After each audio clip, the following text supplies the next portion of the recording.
Hello students, in our previous session of chapter number 4, that is molecular basis of inheritance, we have learned the details regarding the Lac-Operon model, in which we have seen the different components of Lac-Operon model. Now the different components were, the first one was regulatory gene, the second one was promoter gene, the third one was operator gene, and the fourth one was structural genes present on the Lac-Operon model. Then we have also studied the role of inducer.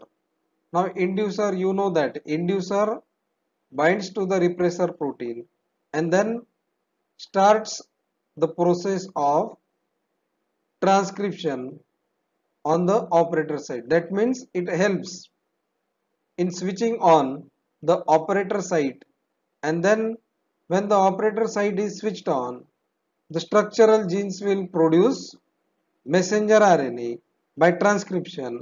Then by translation, messenger RNA will produce three types of enzymes, and these three types of enzymes are needed in the process of lactose metabolism. So in this session we are going to learn the role of lactose in the process of lactose metabolism. We have seen the components of a Lac-Operon model, in which the components were, the first one was regulatory gene, then promoter gene, then operator genes, and then structural genes. So these are the components of Lac-Operon model. While we have also learned regarding the role of, that is, inducer. So lactose or allolactose, which is present inside the Escherichia coli bacteria's cytoplasm, act as an inducer, or which helps in starting the process of lactose metabolism. So here we are going to see the role of lactose. So few molecules of lactose enter into the cell by an enzyme permease and act as inducer and bind to the repressor. So when lactose is available to the bacteria, that is Escherichia coli, in the surrounding medium, then the lactose is allowed to enter inside the bacterial cell with the help of the enzyme called as permease. So permease allows the entry of lactose inside the bacterial cell, and this lactose acts as inducer. That means it helps in the starting the process of lactose metabolism. Now in lactose metabolism, it is converted into galactose and glucose. So this lactose or allolactose joins to the repressor protein. When inside the bacterial cell, when lactose is not available, then this regulatory gene will produce repressor messenger RNA. Then this repressor messenger RNA will produce a repressor protein, and which will bind to the operator site, and the process of lactose metabolism is stopped. That means when this repressor binds to the operator site is switched off, and the transcription of these structural genes, that is ZYNE, here it is labeled as 1, 2 and 3. So these genes are prevented from transcription.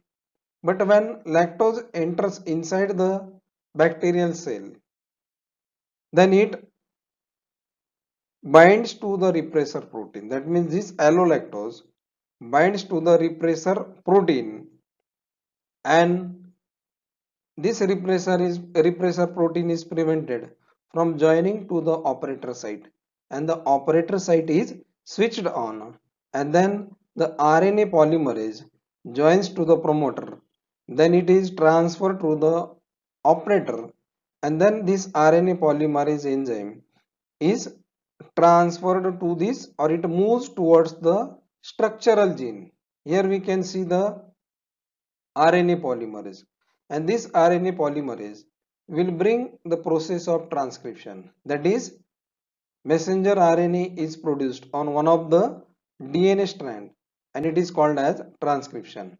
And after the formation of this messenger RNA, the three enzymes are produced by the process of translation, or these are the proteins.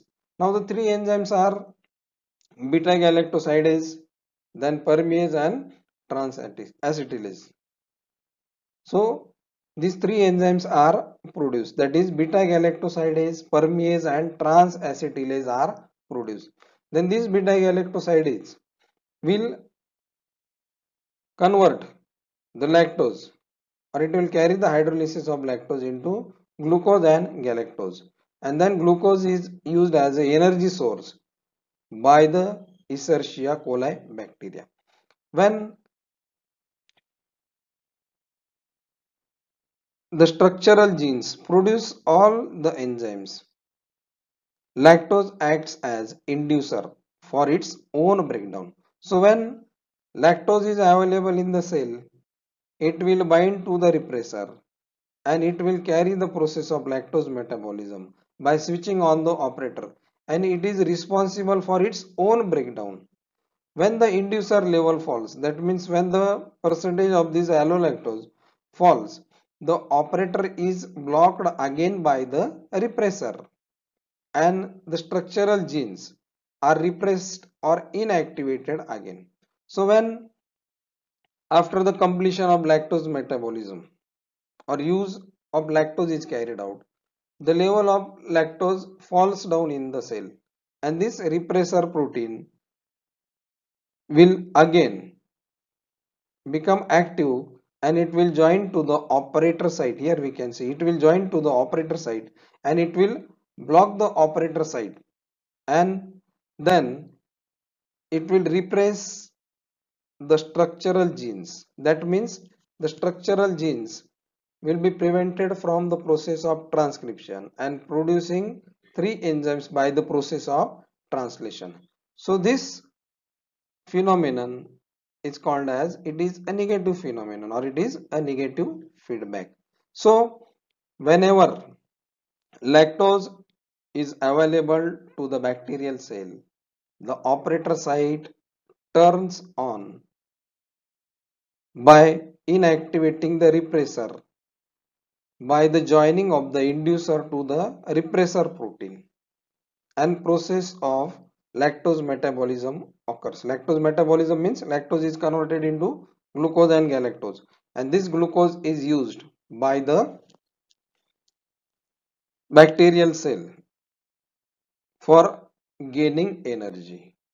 And whenever the lactose percentage, or whenever the percentage of this allolactose falls, then this repressor protein produced from the regulatory gene will bind to the operator site, and it will block it, or it will switch off the operator site, and the further process is, or the expression of this structural gene is prevented. So here we have learned regarding the lactose operon model. Now remaining topics we will see in our next sessions.